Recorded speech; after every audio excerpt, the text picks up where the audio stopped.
قرآن کے اندر فرماتا ہے فصلی لربک وانحر، یہ امر کا صیغہ ہے اور اللہ اپنے نبی سے خطاب کر رہا ہے، نبی کو حکم دے رہا ہے، اور جو بات اللہ تبارک و تعالی نبی کو حکم دے دے وہ بات ان کے امتوں پر بھی عائد ہو جاتی ہے۔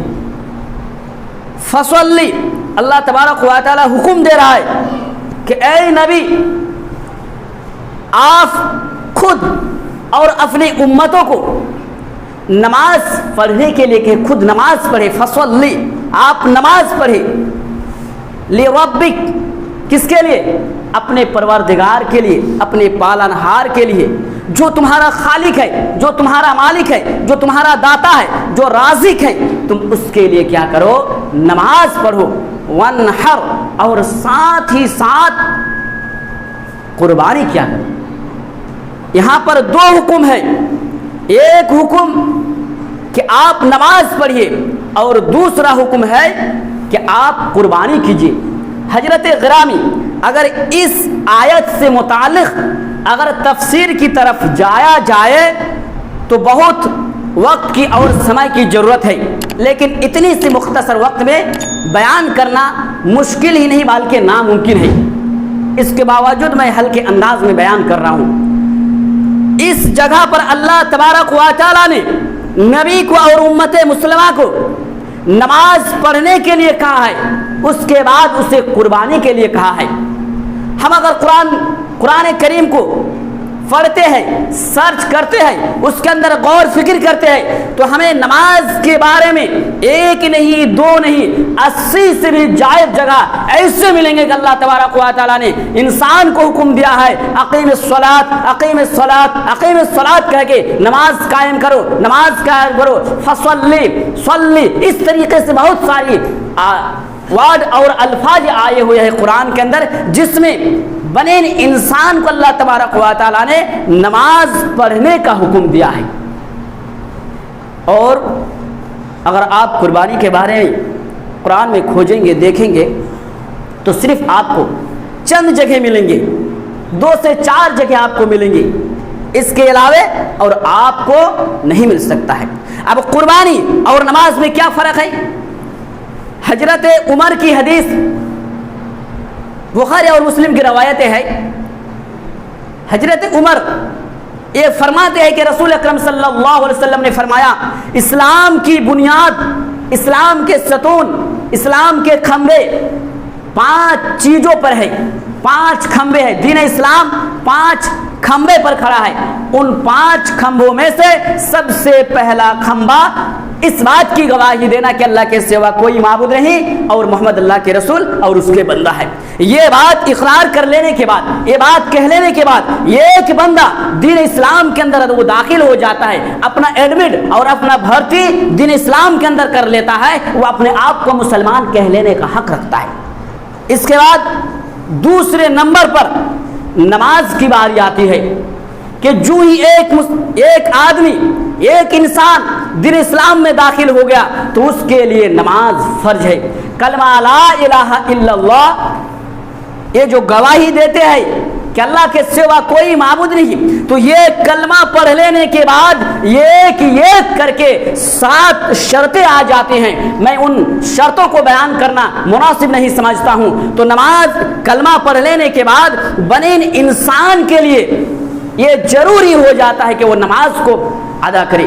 اور نماز ہی ایک ایسی عبادت ہے، نماز ہی ایک ایسی عبادت ہے جو کسی بھی حالت میں معاف نہیں۔ پیدائش کے بعد جب آپ کا ہوش حواس آ جائے، آپ جب 7 سے 10 سال کے عمر تک پہنچ جائے تو آپ پر نماز فرض ہے۔ ایک گارجن کے لیے فرض بنتا ہے کہ بچے کو دین دنیا کی باتیں سکھانے کے ساتھ ساتھ اس کو نماز کا بھی طریقہ سکھائے، اسے مسجد میں بھی لے آئے۔